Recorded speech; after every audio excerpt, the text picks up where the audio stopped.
रामकृष्ण हरी. रामकृष्ण हरी.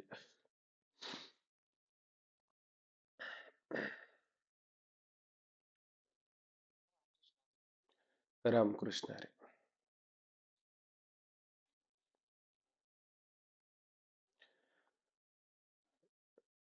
भगवती श्री ज्ञानेश्वरी. ज्ञानेश्वरीमध्ये अध्याय 6वा आणि 6व्या अध्यायामध्ये विषय आपला सुरू आहे की योग धारणेच्या माध्यमातून असणारा त्या ठिकाणी योगी साधक,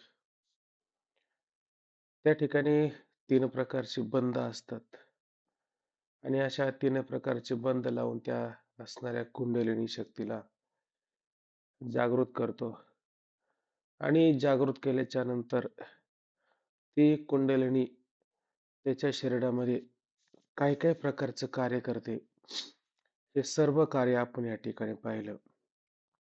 आणि ते कार्य करत असताना तिचं आता शेवटचं जे कार्य आहे, ते कार्य या ठिकाणी शिल्लक राहिलेलं आहे आणि त्या कार्याला आज आपण या ठिकाणी थोडं पाहणार आहोत. म्हणून काल थोड्या ओव्यांचा विचार केला की तिनं काय काय केलं त्या ठिकाणी. आता शरीरामध्ये देखे साधक निघून जाये, मागा पाऊलांची ओळ राहे, ते ते ठाई ठाई होया अनामादिक. तर अशा पद्धतीनं तो साधक ज्या ठिकाणाला सोडून जातो, जाताना सुद्धा माग त्या ठिकाणी काय पाऊलांची ओळ राही, अशा पद्धतीची पाऊलं त्याच्या ठिकाणी मागे शिल्लक राहतात. पाऊलांची ओळ राहिले म्हणजे पाऊल खुणा माग राहतात. तेथ ठाई ठाई होय अनामधिक, आणि त्या त्या ठिकाणी अनामधिक सिद्धी निर्माण होत असतात. परितीने काय काजा आपण या अवधारी ऐसा धनंजया, लोपाती भूतत्रया देहीचा देही. परंतु अर्जुना, त्याच्याशी आपल्याला काय कर्तव्य बरं अवधारी, असं लक्षात घे. लोपाती भूतत्रया देहीचा देही.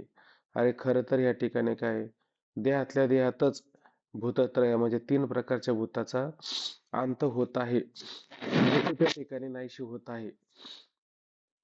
ही महत्वाची गोष्ट आहे. म्हणून त्या असणाऱ्या सिद्धींचं आपल्याला काय कर्तव्य आहे. मग त्या ठिकाणी काय होत आहे, तर हे भूताबनी भूताचा लय होत आहे. म्हणजे आपण काल थोडा त्याच्यावरती लयरूप चिंतनाचा विचार केला. तर कसं, तर पृथ्वी ते आप विरवी, आपा ते तेज जिरवी, तेजाती पवनो हरवी हृदया माझे. मग जे पृथ्वी तत्व आहे ते कुठं गेलं, आपामध्ये गेलं. नंतर आपा ते तेज जिरवी, आणि आप नावाचं तत्व आहे ते कशामध्ये जिरलं गेलं, नाहीसं झालं, तर ते असणार तेजामध्ये जिरवलं. आणि तेज नावाचं तत्व पवन हरवी हृदया म्हणजे अशा पद्धतीनं तेज नावाचं तत्व जे आहे ते वायूमध्ये त्या ठिकाणी नाहीसं झालं. कोणतं, हे आपल्याला बाहेरचं न सांगता आतल्या या ठिकाणी चाललेला विचार आहे. आतला म्हणजे कुठला, पिंडे ते ब्रह्मांडी. जो पिंडामध्ये विचार असतो तोच विचार ब्रह्मांडामध्ये सुद्धा आपल्याला पाहायला मिळतो. ज्यावेळेस आपण ते ओंकाराचे पात पाहिले, ते ओंकाराचे पात पाहत असताना त्याचं स्वर्गलोक म्हणजे काय, मृत्यूलोक म्हणजे काय, त्याचे हात पाय नाक कान डोळे हे सगळे पाहिले. मग सगळं पाहत असताना त्याच्यामध्ये काय दिलेलं आहे, पिंडी आणि ब्रह्मांडी, व्यष्टी आणि समष्टी हे दोन्ही त्या ठिकाणी भिन्न नसून एकच आहे, असा विचार आपण मागे पाहिलेला होता. पाठ हे आपण एकला राही. आता त्या हृदयामध्ये असणारा जो वायू आहे तो शेवटी ह्या सगळ्याला जिरून काय होतं, एकटा शिल्लक राहतो. परी शरीराचे अनुकार्य, आणि राहत असताना कसं राहतो, शरीराच्या आकाराने राहत असतो. मग तोही निघे अंतरे गगना मिळे, आणि नंतर तो सुद्धा काय होतो, काही अंतरे काळाने गगना मिळे म्हणजे जे मृज्ञ आकाश आहे त्या गगनामध्ये जाऊन आकाशाला मिळत असतो. त्यावेळी कुंडलिनी हे भाष्य जाय, आणि त्यावेळेस कुंडलिनी अशा प्रकारची जी भाषा बोलत होते, तर ती भाषा सुद्धा शिल्लक राहत नाही. मग ती कुंडलिनी कशी राहते, मग मारुत ऐसे नाम होय, आणि मग तिला मारुत वायुरूप, मारुत म्हणजे वायू हवा, अशा पद्धतीने तिला फक्त नाव शिल्लक राहते. परी शक्ती पण ते आहे जाऊ न मिळे शिवे, आणि ती वायुरूप जरी राहिली तरी पण तिचं असणारं शक्ती पण ते मात्र बदलत नाही. का बदलत नाही? ते शक्ती पण तसं शिल्लक का राहतं? कारण जाऊ न मिळे शिवी, आणि जोपर्यंत ती शक्ती शिवाला एकरूप होत नाही, म्हणजे शिवशक्ती समावेशन होत नाही, तोपर्यंत तिचं शक्ती पण अगदी त्याच प्रकारे राहत असतं. मग जालंधर सांडी ककारात फोडी, गगनाची या पहाडी पैठी होय. मग काय होतं की जालंधर नावाचा जो बंद होता कंठाच्या ठिकाणी, तो काय करते ती सांडी, म्हणजे त्याला काय करते, टाकून बाजूला करून ककारांत फोडी, आणि वरचं असणारं मृज्ञ आकाश काकीमुख, त्याला काय करते त्या ठिकाणी फोडी जागा करून घेते, फोडते. म्हणजे त्या ठिकाणी काय व्हायचं असतं की त्या असणाऱ्या ककारांत मृज्ञ आकाशात त्या त्रिकुटी शिखरावरती आणि काय आहे, परमात्मा आहे. त्या परमात्म्यामध्ये काय व्हायचं असतं, दोघांचं ऐक्य व्हायचं असतं. म्हणून त्या ककारांत त्या वरच्या मस्तकापर्यंत ती जाते. गगनाची पहाडी पैठी होय, आणि मग त्या गगन म्हणजे मृज्ञ आकाश, तेच काय आहे, पहाडी पर्वत डोंगर, किंवा त्या पर्वताचा असणारं शिखर, त्या शिखराच्या पैठी होय, पैठी म्हणजे वरती जाऊन त्या ठिकाणी राहते. हा, इथपर्यंत काल ओव्या आपण पाहिले होते, बरोबर ना?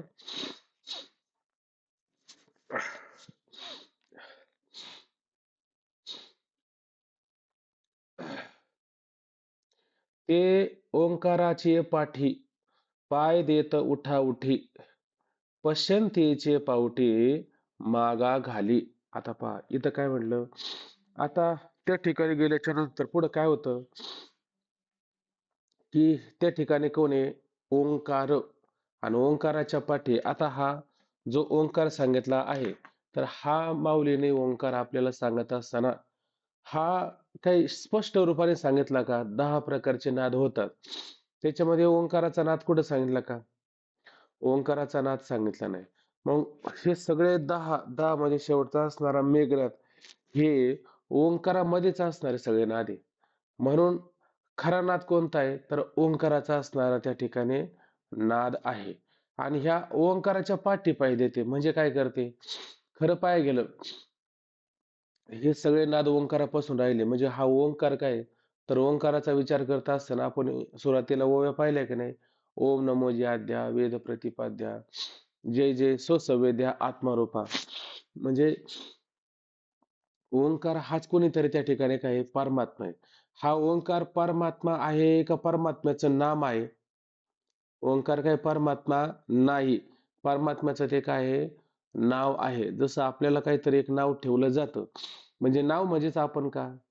नाव म्हणजे आपण नाही. मग काय आहे? ते नाव त्या परमात्म्याची एक ओळख आहे. एका मनुष्याला कितीतरी नावं असतात, पण त्या नावाने काय करायचं असतं आपल्याला? ओळख द्यायची असते. तसं त्या परमात्म्याची ओंकार काय आहे? ओळख आहे. त्याच्यावरती काहीतरी ओव्या सुद्धा आपल्याला पाहायला मिळतात. माऊली म्हणतात की नाही, जसं एखादं बाळ जन्माला आलं, आणि जन्माला आल्याच्या नंतर त्या बाळाला हाक जर दिली तर ते ओव देतं, पण कधी हाक दिल्या ओव देईल? त्याला काहीतरी नाव ठेवलं का मग ते ओव देतं की नाही? उपजल्या बाळकाशी नाव नाही तयापशी, ठेविल्या नावाशी ओ देत उठे. उपजलं म्हणजे जन्माला आलेल्या बाळाला ते काही नाव घेऊन येतं का बरोबर? ते कोणत्याच प्रकारचं नाव बरोबर घेऊन येत नाही. मग उपजल्या बाळकाशी नाव नाही त्यापाशी कोणत्या प्रकारचं नाव द्यायला नसतं. मग ठेवल्या नावाशी ओ देत उठे, आणि जे नाव तुम्ही त्या बाळाला ठेवता त्या पद्धतीने ते काय करत असतं, आपल्याला ओऊ देतं. म्हणजे आपल्याला त्या ठिकाणी काय प्रतिसाद त्या ठिकाणी देत असतं. तसं या ठिकाणी हे परमात्म्याचं काय नामच आहे. ते कीर आराम आजाती परी अविद्य वर्गाची राती, माझी ओळख व्हाया श्रुती खून केली, आहे का नाही?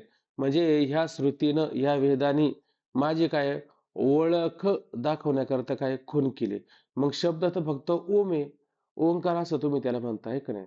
मग त्या ओम ओम आकारात ओंकार शब्दाने काय घ्यायचा? ओमचा आकार. त्याच्यामध्ये काय काय पाहायला मिळतं आपल्याला?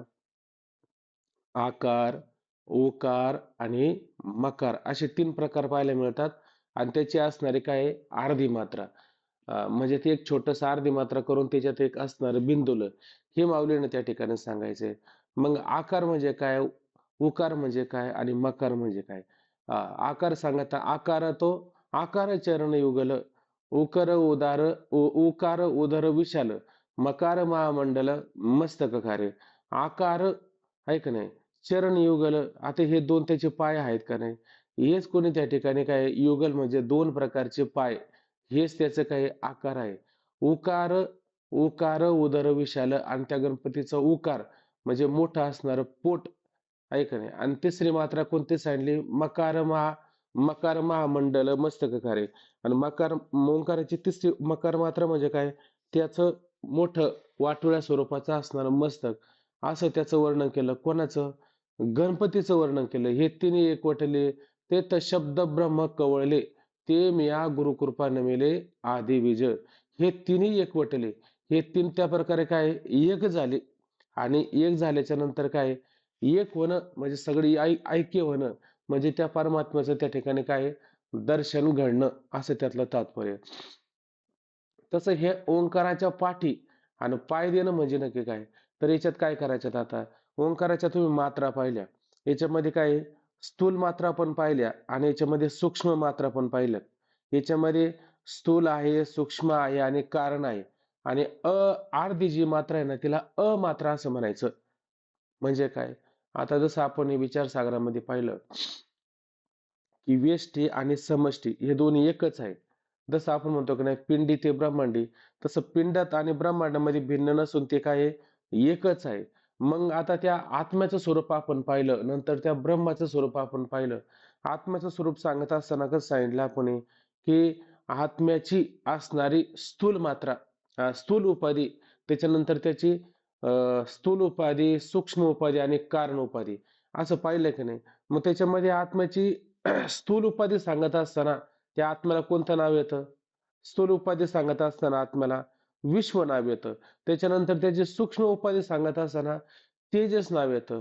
आणि त्याची कारण उपाधी सांगत असताना त्याला काय नाव येतं? प्राज्ञा असं नाव येतं. बरोबर आहे की नाही?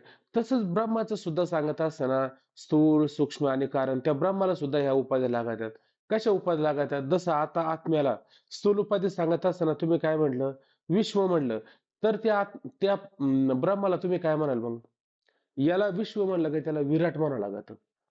याला विश्व म्हटलं की त्याला विराट म्हणावं लागतं. आत्म्याची सूक्ष्म उपाधी कोणती? तेजस. तेव्हा त्याला त्या ब्रह्माला काय नाव येतं? त्या ब्रह्माला कोणती उपाधी येते? तेव्हा त्याला हिरण्यगर्भ अशी उपाधी येते. आणि ज्या वेळेस या आत्म्याला आणि कारण उपाधी लागते, त्यावेळेस त्या ब्रह्माला कोणती उपाधी लागते? ईश्वर अशा प्रकारची उपाधी लागते. बरोबर आहे की नाही? आता या तीनही उपाध्या बाजूला टाकायच्या, म्हणजे आत्म्याच्या तीन उपाध्या बाजूला टाकायच्या, ब्रह्माच्या तीनही उपाध्या बाजूला टाकायच्या. आत्म्याच्या तीन उपाध्या बाजूला टाकल्या का हाच आत्मा कोण आहे? साक्षी असतो, किंवा त्याला तोमपद लक्ष असं म्हणायचं. तुम्ही पाहता की नाही तत्तोम असी, असं पाहता की नाही. तर ह्या आत्म्याच्या तीन आता हे जरा थोडं किचकट होईल, परंतु चिंतन करताना असंच करावं लागतं. कारण या ओंकाराच्या पाठी पाय देणं म्हणजे काय? तर ह्या तीन उपाध्या काढायच्या. कोणत्या? स्थूल उपाधी काढायची, सूक्ष्म उपाधी काढायची आणि कारण उपाधी काढायची आत्म्याची. आणि शेवटची उपाधी राहते ती कोणती उपाधी? तोमपद लक्ष, आत्मा आणि कुटस्थ, असं पाहिलं की नाही? जीव कुटस्थ पाहिलं की नाही? तत्त्वमासी, हे तुम्ही पाहिलं की नाही? मग त्या तत्त्वमासी मध्ये काय सांगितलं? तत्पदाचा वाच्यार्थ लक्षार्थ सांगा, तुम पदाचा वाच्यार्थ लक्षार्थ सांगा, आणि आशी पदाचं तात्पर्य काय? कोणी सांगाल का ते? विचार सागर झालाय ना आपला. सांगा बरं, तत्पदाचं लक्ष काय? वाच्यार्थ आणि लक्षार्थ. तुम पदाचं पण सांगा. थोडे व्हिडिओ चालू करा वाटलं तर.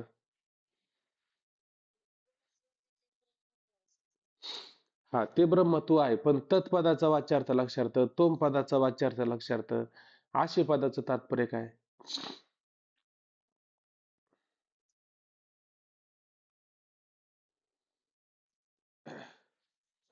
तर तो असे हे वाक्य आहे का नाही? हा बोला बोला. हम्म. हम्म. हा बरोबर हा. मग आता आपल्याला कोणत्या कोणत्या असणाऱ्या लक्षणाचा त्याग करायचा आणि कोणत्या लक्षणाचा स्वीकार करायचा आहे? जे वाच्यार्थाने सांगितलंय त्याचा त्याग करायचा का स्वीकार करायचा आहे का जे लक्षणाने सांगितले त्याचा त्याग करायचा का स्वीकार करायचा आहे? वाच्यार्थाने स्वीकार करायचा का लक्षार्थाने स्वीकार करायचा? पहा बरं. वाच्यार्थाने स्वीकार होईल का? लक्ष्यार्थाने त्याचं काय करावं लागणार आपल्याला? स्वीकार करावा लागेल. मग ते ब्रह्म तो आहे असं होईल. तसं ह्या ठिकाणी त्याची विश्व, तेजस आणि प्राज्ञ या स्थूल उपाध्या आहे. या वाच्यार्थाने असणाऱ्या उपाध्या याचा काय करावं लागेल आपल्याला? त्याग करावा लागेल. याचा काय करावं लागेल? त्याग करावा लागेल. तसं त्या ब्रह्माचं आपलं विराट, हिरण्यगर्भ आणि ईश्वर ह्या ज्या उपाध्या आहेत याचा काय करावं लागेल आपल्याला? त्याग करावा लागेल. म्हणजे मग त्या आत्म्याच्या त्या तीन प्रकारच्या असणाऱ्या उपाध्या त्याग केल्या. मग तत्पदाचा काय झाला? लक्षार्थ काय? कुटस्थ. बरोबर आहे की नाही? तो कुटस्थ आणि ब्रह्माच्या त्या तीन उपाध्याचा त्याग केला आणि त्या तत्पदाचा असणारा काय आहे? लक्षार्थ. त्यांचं काय करायचं? ऐक्य करायचं. मग त्या काय? तत्पद आणि तोमपद ह्या दोघांचं काय झालं? ऐक्य झालं. तसं आता हे पद कळाले का नाही तुम्हाला? याचे पात कळाले का नाही? तसं आकार, उकार आणि मकार या तीन असणाऱ्या काय उपाध्या आहेत. या तीन उपाध्यांचा काय करायचा आहे? त्याग करायचा आहे. आणि कोणत्या उपाधीचा स्वीकार करायचा आहे? जी अर्धा मात्रा आहे का नाही? ती अमात्रा आहे. तीच तुरीय मात्रा आहे. त्या उपाधीचा त्या ठिकाणी उपाधी नाही. ती उलट उपाधी रहित अवस्था आहे. त्या अवस्थेचा स्वीकार करायचा म्हणजे त्या लक्षणाचा आपल्याला काय करायचं आहे? स्वीकार करायचा आहे.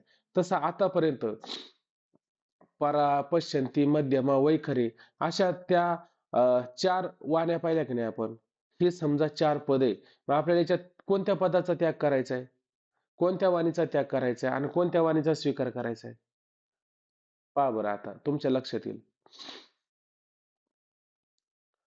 परा, पश्यंती, मध्यमा आणि वैखरी या कोणत्या वाणीचा त्याग करून कोणत्या वाणीचा स्वीकार केला पाहिजे? पहा बरं येतं का लक्षात?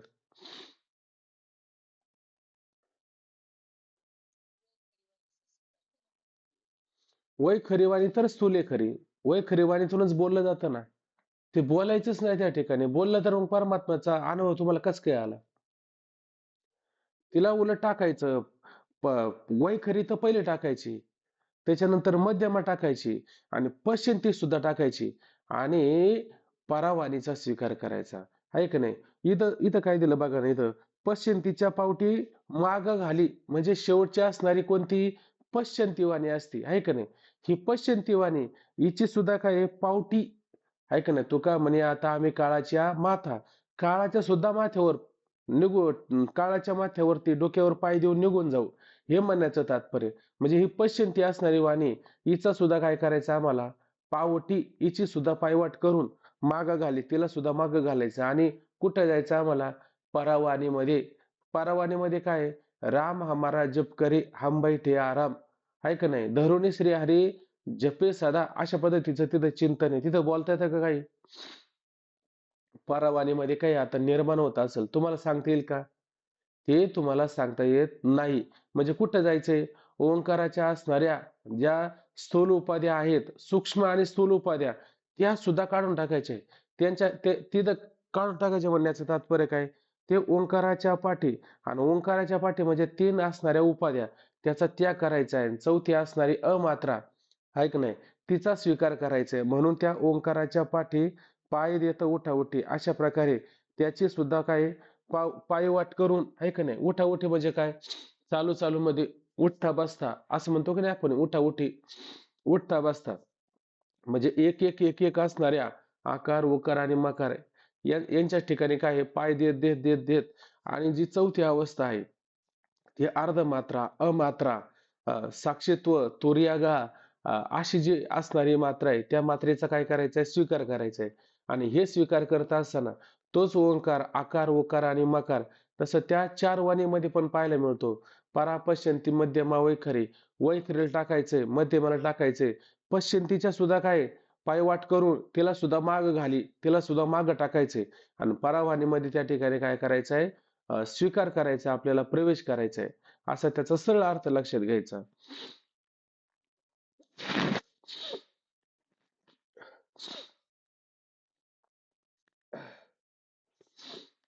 पुढे पहा. आता ओवीचं लक्ष आलं, आपलं ओवीचा अर्थ लक्षात आला ना? काय म्हणायचं तात्पर्य?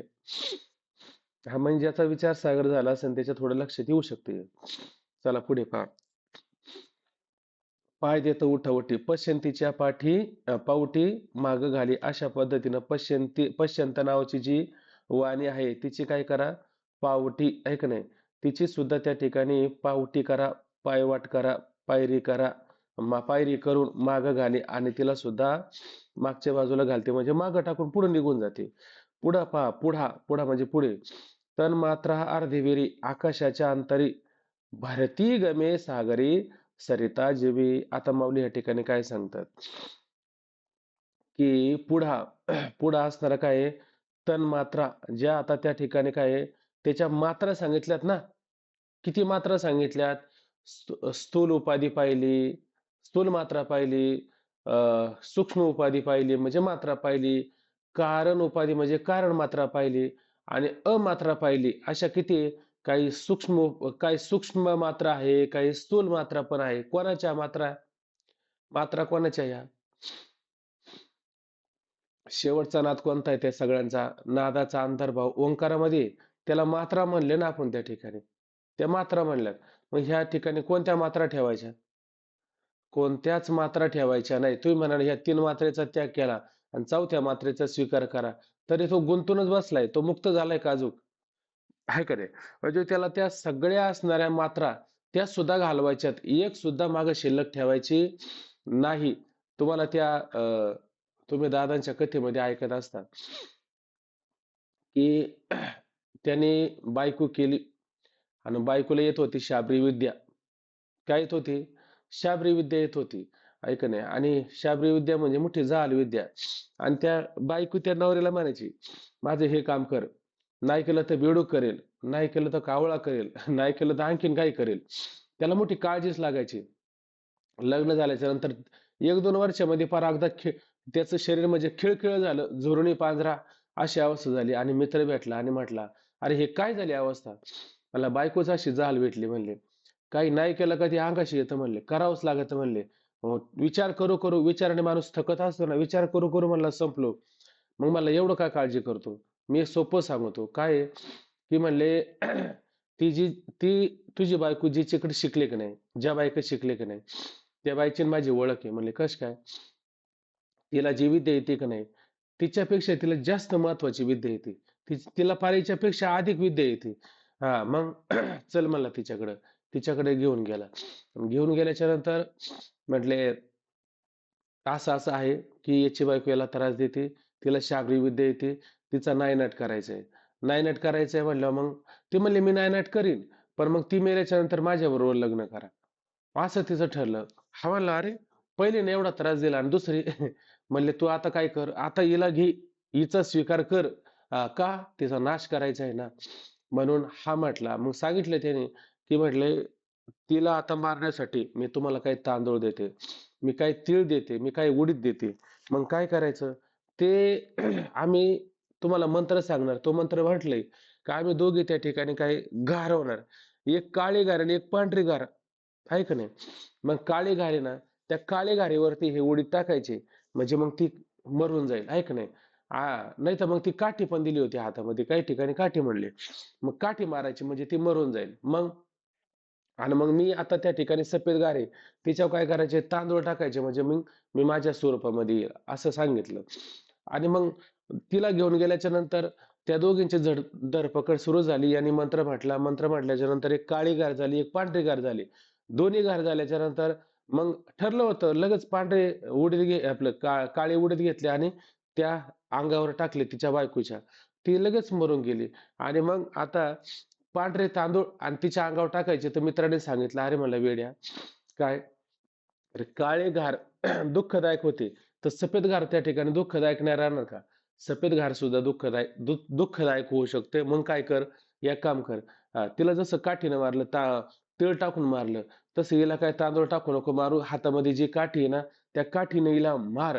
मग ही काठी कोणती? हाती घेऊन या काठी. तुका लागला कलेवरा पाठी. कलेवर म्हणजे काय? हे शरीर हे पंचमहाभूताचे पंचमहाभूतामध्ये जाणार आहे. मग असा काय केला?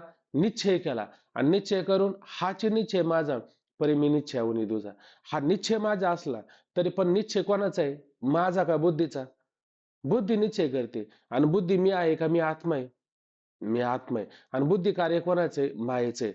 मग बुद्धीचं कार्य कायला ठेवायचं मागं? हाची निश्चय माझा, परी मी निश्चय होऊन तुझा.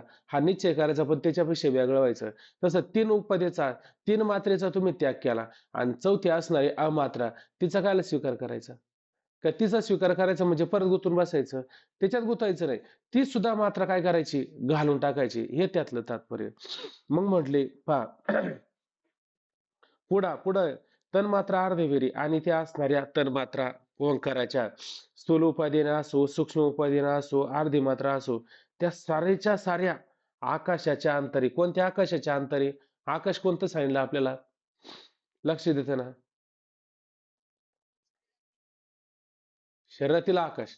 हृदय आकाशात आता काय करायचं आता? हृदय आकाशात झालं ना सगळ्या. सगळ्या आवाज, अनाहत नाद सगळे झाले. आता त्या आकाशाचं काय कर्तव्य आपल्याला? वरचं आकाश. हा, हे आकाश मृज्ञ आकाश म्हणायचे त्याला, आहे का नाही? त्या आकाशामध्ये, तेच आकाशामध्ये सगळं का संपत? या आकाशामध्ये का संपत नाही? कारण ते उपाधिरहित असणार आकाश आहे त्या ठिकाणी. आणि ते आकाश कसं आहे? स्थिर आहे. जसं घाटात आकाश येतं का नाही? घाटातलं आकाश, घट इथं उचल तिथं ठेव, तिथं उचल तिथं ठेव. ते आकाश एका जागी आहे का कधी? ते आकाश स्थिर आहे का त्या ठिकाणी? म्हणजे हे बाकीचे आकाश आहे हे स्थिर राहत नाही, पण हे आकाश मात्र स्थिर राहतं. म्हणून या आकाशामध्ये सगळ्याचा नाश होतो. या आकाशामध्ये सगळं संपून जातं. आणि बाकीच्या आकाशामध्ये मात्र काही संपत नाही. ते निरावय असणारं आकाश आहे. म्हणून ते आकाश घ्यायचं, म्हणजे मृज्ञ आकाश घ्यायचं. पुढे पहा. पुढे तन्मात्रा अर्धविरी आणि त्याच्या असणाऱ्या साऱ्या तन्मात्रा, सूक्ष्म मात्रा, सगळ्या मात्रा, सगळ्या उपाध्या, आहे का नाही? सगळं घ्या. आकाशाच्या अंतरे आणि ते मृज्ञ जे आकाश आहे त्याच्या अंतरे, त्याच्या मध्ये, हा, त्या ठिकाणी काय होतं? एकरूप होऊन जातं. कसं एकरूप होऊन जातं? भरते गमी सागरे सरिता जेवी, आहे का नाही? सरिता म्हणजे नदी, ज्या वेळेस काय होते? सागरे गमी भरती. आणि अशी असणारी ही नदी काय होते? वाहू लागते. हिमालयातून सुरुवात होते. हिमालयामध्ये वाय वाय वाय वाय वात वात राहते. तिला मध्ये म्हणलं ना थांबा, थांबत नाही, आहे का नाही? ब पोखित तिरीचे पादक, गंगा जाया प समुद्रा जैशी. सगळ्यांना, झाडाला, याला त्याला पोषित करते, आहे का नाही? किंवा अनेक ओव्या पाहिल्या. ज तवरे ओळ वाळ जवना पावती गंगाजळ. तोपर्यंत वाळ ओळ असं म्हणत राहायचं. आणि ती गंगा एकदा समुद्राला प्राप्त झाली की तिला ओहळ वाहळ असं म्हणायचं नाही. अशा पद्धतीने ती गंगा काय करते? वाहतच राहते. कुठपर्यंत वाहत राहते? जोपर्यंत तिचं गंतव्यस्थान समुद्र तिला प्राप्त होत नाही, तोपर्यंत काय करायचं तिनं? तिनं सतत वाहत राहायचं. आणि समुद्राला गेल्याच्या नंतर वाहत राहायचं का स्थिर व्हायचं? मग त्या ठिकाणी तिनं काय व्हायचं? स्थिर व्हायचं. तसं ह्या सगळ्या मात्रा काय करायच्यात आपल्याला? घालवायच्यात. हे जोपर्यंत आपण घालवत नाही तोपर्यंत शांत राहायचं का? तोपर्यंत शांत राहायचं नाही. तसं तुकोबराय म्हणतात की नाही, आयशी करी धावा धावी, चित्त लावी चरणापे. अशा प्रकारचे काय कर? धावा धाव कर. का बरं धावा धाव कर? चित्त लावी चरणापे. एकदा चित्त चरणावरती गेलं का तिथून ते जातं का कोणीकडं? आता कोठे धावे मन, तुझे चरण देखले. आता कुठं मन धावल का? धावत नाही. कारण माशी सगळीकडे बसते, पण कुठं बसत नाही? विस्तवावरती माशी कधी बसत नाही, आहे का नाही? तसं ह्या ठिकाणी एकदा मन परमात्म्याच्या चरणावर गेलं तर मन राहत नाही. मन न राहता ते उन्मन होऊन जातं. म्हणजे मनपणा सुद्धा त्याचा काय संपून जातो. मग तोपर्यंत आपल्याला काय करावं लागेल? धावाधावी धावाधावी हे करावाच लागेल. मग काही काही लोक म्हणतात, जाऊ दे आता एक अध्याय झाला, आता काय करायचं बाकीच्याचं? म्हणजे झालं, त्याचं संपलं असं त्याला वाटतं. म्हणजे त्याचे काय संकुचित न्यूनगंड त्याला त्या ठिकाणी असतो. काय करायचं बाकीच्यांचं? आणि जाऊ द्या, कळलं ना आपल्याला, द्या सोडून. मग काय होतं, मनोमार्गे गेला तो तेथेची मुकला. त्याने मनाने विचार केला का नाही? विचारसागर सुरू असताना काय आहे, की चौथ्या तरंगापर्यंत आलो आणि एका साधकाने म्हटलं, आता आम्हाला आमच्या स्वरूपाचं सगळं कळालं. आणि त्याच्यात मुद्दाच आला होता आजादवाद. म्हणलं चांगली गोष्ट आहे. म्हणलं ज्ञानोबराय तुकोबराय कधी आरूढ झाले नाही, तुम्ही आरूढ झाली, चांगली भाग्याची गोष्ट आहे का नाही? कारण पंडित निश्चलदास स्वामीला वेडच लागलं होतं बाकीचे तरंग पुढे सांगायला. त्यानं एवढ्या तरंगात काम नसं झालं का? निघून गेले. याचा अर्थ काय? मनोमार्गे गेला तो तेथेची मुकला, माऊली म्हणतात. अशा पद्धतीनं आपल्या मनाने जे सांगितलं ना, ते मनाचं कधीच करायचं नाही. मन की ना सुनो रे, मनाचं कधीच ऐकायचं नाही. तस्मात शास्त्र प्रमाणांते. ग्रंथ काय सांगतात, संत काय सांगतात, त्याचा आधी आपण विचार करायचा. आणि आपल्याला अनुभव सुद्धा त्या ठिकाणी येतो, की खरंच हे खोटं, हे खोटं, हे खोटं, खोटं. मग खरं काय? खरा एक परमात्मा आहे. आणि मग त्या परमात्म्याला प्राप्त झाल्याच्या नंतर मग त्याला काहीच करूशी वाटत नाही. काहीच करूशी वाटत नाही. अगदी शांत त्या ठिकाणी होऊन जातो. म्हणजेच ज्यावेळेस आपल्या जीवनातून हे सगळं संपतं ना, त्यावेळेस आपल्याला काय होतो, खरा अनुभव येतो. तो बोलायला सुद्धा शिल्लक राहतो का? तो बोलायला सुद्धा शिल्लक राहत नाही. त्याला म्हणलं नाही हे असं, तो ते बोलायचा त्याला कंटाळा येतो. म्हणजे बोलूशी सुद्धा वाटत नाही. काही विचार करूशी वाटत नाही. एकदम स्थिर अवस्थेला प्राप्त झालेला असतो. जसा आपण तुकोबरायचे मोठे बंधू सावजी निवृत्त अवस्थेला प्राप्त झाले होते. काही त्यांना बाकीचे घेणं देणं होतं का? काही घेणं देणं नव्हतं. म्हणजेच काय? ही स्थिर अवस्था जोपर्यंत आपल्याला प्राप्त होत नाही, तोपर्यंत परमात्मा प्राप्त झाला हे सिद्ध होईल का? भूमीचे मार्दव लवलव सांगे. बरोबर आहे की नाही? तसं या ठिकाणी लक्षात असं घ्यायचं, की जोपर्यंत हे साधू संत सांगतात तोपर्यंत धावा धावी, धावा धावी. गंगा धावतच राहते. कुठपर्यंत?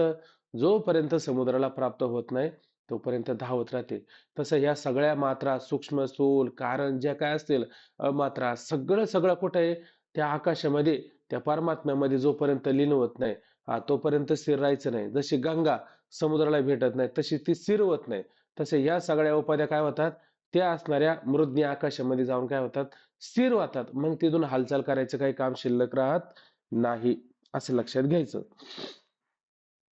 पुढे पहा.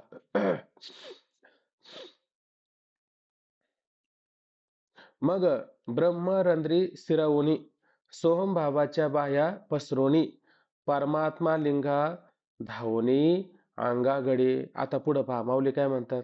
आता फार शेवटच्या शेवटच्या अवस्थेला आली. मग ब्रह्मरंध्री ब्रह्मरंध्री स्थिरावुनी. आता ते ब्रह्मरंध्र सांगितलं का नाही, वारंवार माऊली तेच तेच शब्द जर देत असेल तर ते का बरं देत असेल, तुमच्या पक्क लक्षात राहावं. ते काकीमुख म्हणतील, का करंत म्हणतील, ब्रह्मरंध्र म्हणतील, अ, टेकडीवरची गाय म्हणतील, मेरू पर्वताचं शिखर म्हणतील, असं बरेच प्रकार सांगतात आहे का नाही. हे सगळं सांगण्याचं तात्पर्य काय? शेवटचं असणारं टोक उंच देवाचे नाही काय, ते उंच देवाचे दर्शन काय. मग उंच कोणतं देवाचे चरण आहे? इथंच हेच उंच आहे सगळ्यात. याच्यापेक्षा खाली नाही. हे सगळ्यात उंच असणार आहे की नाही. तेव्हा तुकोबराचा आबग आहे बघा बरं. ऊर्ध्वमुखे आळविला सोहर शब्दाचा नाद. आठवतं का बघा बरं. काकडा म्हणणारे आरोप होता. सुरत आठवते का बघा बरं तुम्हाला काही? जाऊ द्या, नाही आठवत. काकडा म्हणणारी मंडळी जी आहेत का नाही, त्यांना हे आठवलं पाहिजे. म्हणजे काकडा केल्याचा काहीतरी फायदा होतो. म्हणा.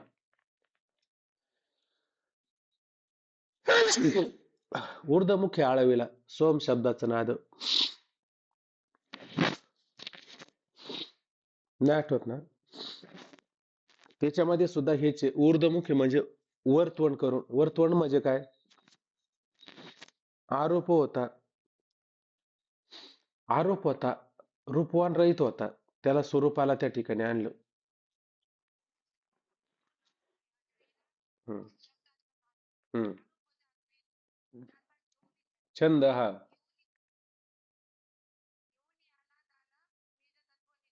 हा. हा. हा. स्वरूप मिळविले नाव ठेविला वेदना, असंच ना? हे लक्षात आहे. हा. त्याला कोणतं रूपच नव्हतं.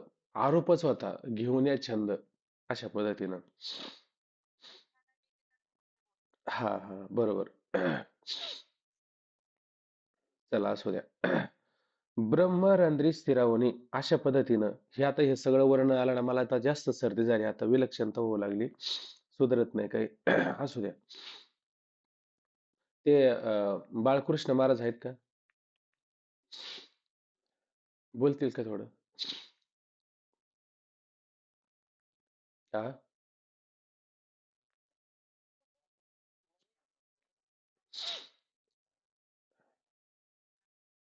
बरं असू दे चला. ब्रह्मरंध्र स्थिरावणे, आता हे जे ब्रह्मरंध्र सांगितले का नाही, हे ब्रह्मरंध्र विचार या ठिकाणी आला स्थिरावणे. इथं सगळं का स्थिर होतं याचं कारण आहे. तुकोबरायांचे अभंग कोणाला आठवत असेल तर थोडे बोलत राहा, की ह्या जगतामध्ये किंवा विचारसागरामध्येच ते विवेक नावाचा विचार आला की नाही, त्याच्यामध्ये काय सांगितलं, सतसंगतीने आत्मा अविनाशी असून क्रियारहित आहे आणि तद व्यतिरिक्त सर्व चंचल आणि विनाशी आहे. मग चंचल आणि विनाशी असेल त्या ठिकाणी काय स्थिर राहायला सारखं आहे का? त्याच्या ठिकाणी कोणत्याच प्रकारची स्थिरता त्या ठिकाणी पाहायला येत नाही. किंवा आताच त्या काकड्यामध्ये का बघ बघा असा, बैसुल जायावरी सायराट ते जाय, आहे का नाही, ज्याच्यावर बसलो ते सुद्धा काय सैराट, थांबतच नाही, ते सगळं जाणार आहे. मग काय स्थिर आहे? परमात्म्याचं स्वरूप त्या ठिकाणी स्थिर आहे. आणि ते कोणतं स्वरूप आहे? इथं स्वरूप सांगितलेलं आहे का नाही. आता हे इथं इथं सांगताना याचं पण माऊली काय करणार आहे? त्याग करणार आहे. तुम्हाला याच्यामध्ये नाही गुंतवायचं माऊलींना. हे तुम्हाला सांगण्याचं तात्पर्य काय? तुम्हाला उपासना जरी सांगितलं असेल, योग साधना जरी सांगितलं असेल, पण या योग साधनेमध्ये तुम्हाला न गुंतवता तुम्हाला खऱ्या स्वरूपाचा बोध करून सगळ्यातून माऊलींना काय करायचंय? मुक्त करून द्यायचं आहे. म्हणून स्थिर राहण्यासारखं काय? तर ते असणारं वरचं ब्रह्मरंध्र, ते परमात्मा स्वरूपाचं असणारं ठिकाण आहे.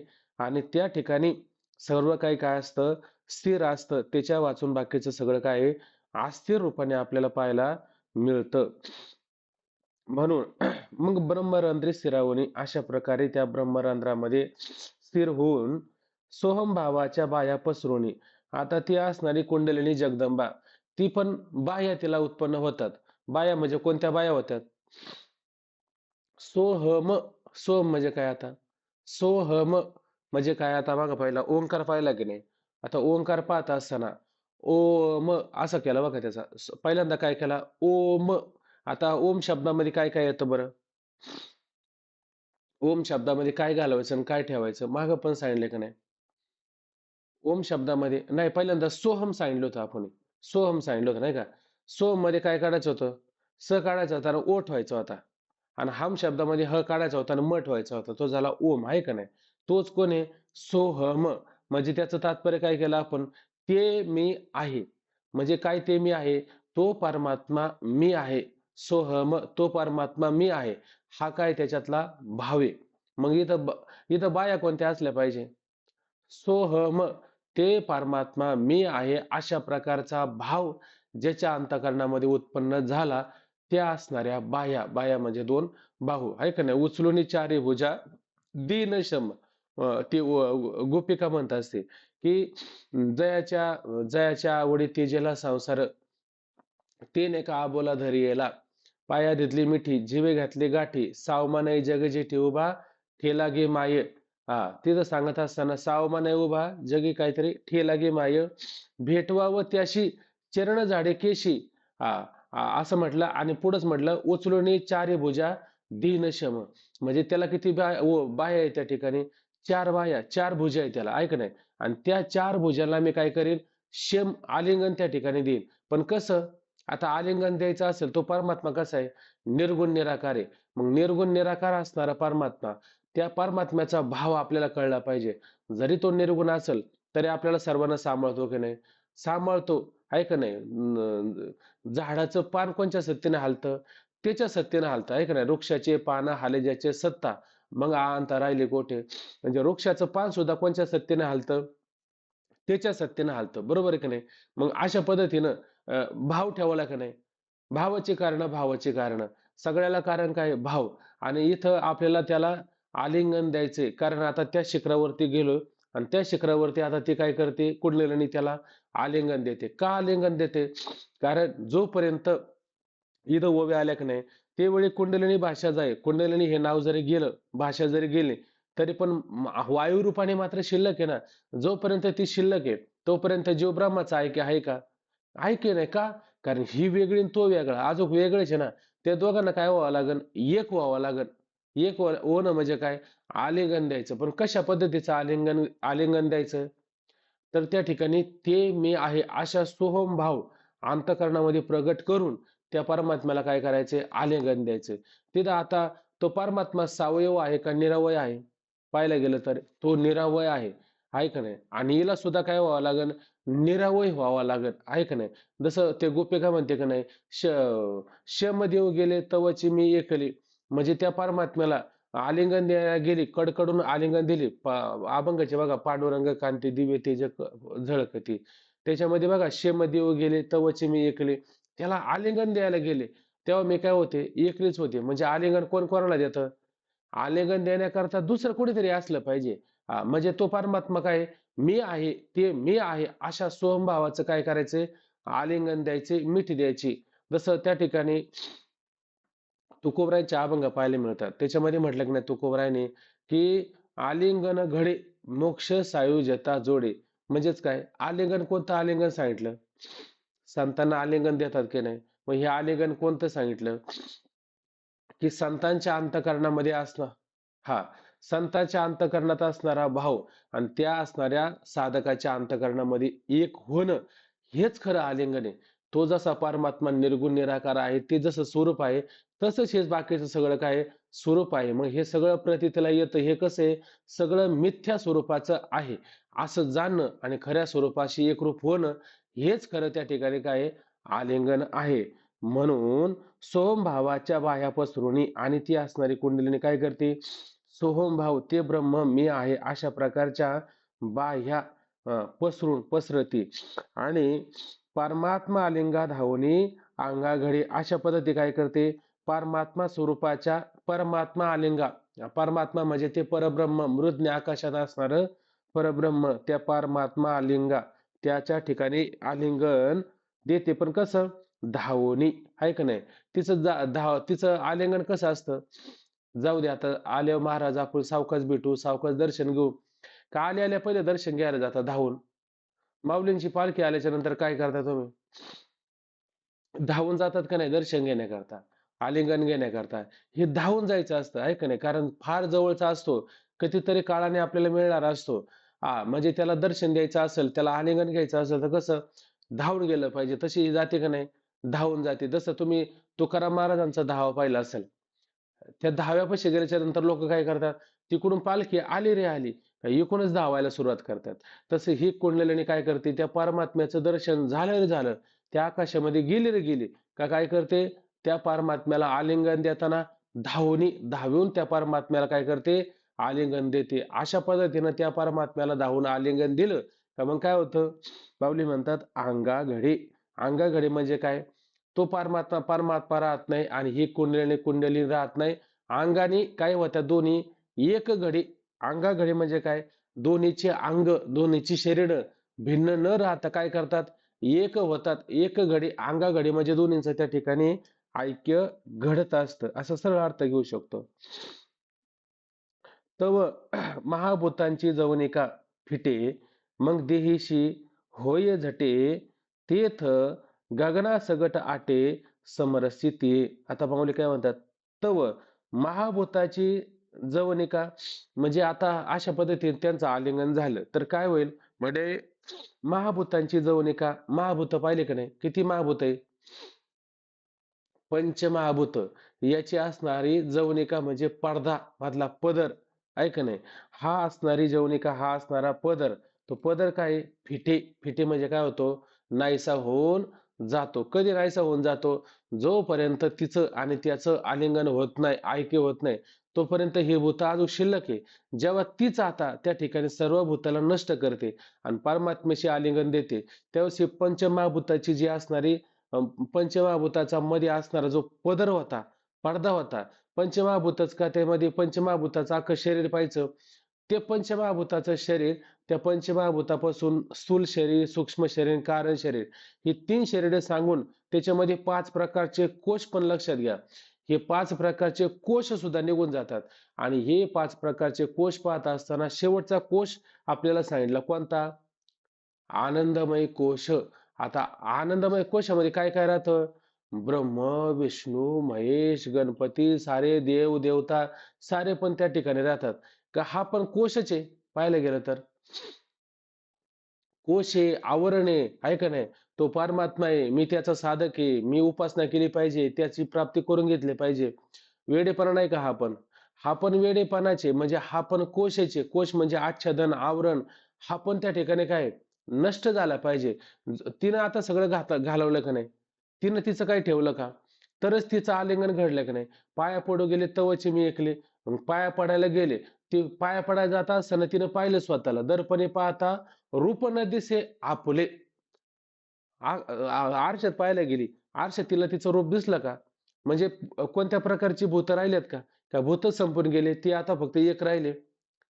पाचा सहित लया काय अभंग? पाचा सहित लया गेले ओ माय असं काहीतरी अभंग आहे. म्हणजे पंचमहाभूताला सुद्धा काय लयाला घातलं. मला आता अभंग आठवत नाही. म्हणजे पंचमहाभूत घालवणं, काही शिल्लक न राहणं, अशा पद्धतीनं सगळं संपवणं. म्हणून तव मग काय होतं? ते आलिंगन घडतं त्यावेळेस काय होतं? पंचमहाभूताची जवनिका अशा प्रकारे ते पंचमहाभूत आहे. हा त्या पंचमहाभूताची जवनिका म्हणजे असणारा पदर इथं काय दिलं? 18 19 पडदा. हा फिटे नाहीस होतो. मग दोहीसी होय झटे. मग त्या ठिकाणी काय होतं? दोही दोही म्हणजे काय? ती कुंडलिनी आणि हा असणार परमात्मा. नाही कळलं तर ती नदी आणि हा असणारा समुद्र दोन्ही एक झाले. आता म्हणा बरं, हे वड्याचं पाणी आहे, हे वाळाचं पाणी आहे, ते रस्त्याचं पाणी आहे, ते खोंगडातलं पाणी आहे, ते गटारातलं पाणी आहे. म्हणा बरं त्या समुद्रात म्हणता येईल का? म्हणताच येणार नाही. दोन्ही काय झालं? दोही समरस दोन्ही एक झाले त्या ठिकाणी. तसं माऊली म्हणतात ते दोन्ही वेगळे न राहता मग दोही सिही होय झटे अशा प्रकारे दोन्ही झटे म्हणजे एकरूप होणं, सम्मिलित होणं, मिलन होणं. म्हणजे इथं दुई सांगत असताना शिवशक्तीचं काय समावेशन एक होतं. तेथ गगना सगट आटे समरसिते आणि त्या ठिकाणी काय होतं? गगनासहित आता मागची भूत होती ना?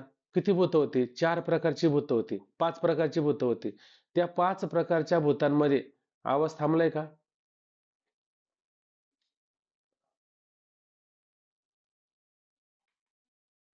अरे यार. थांबला होता का? हॅलो?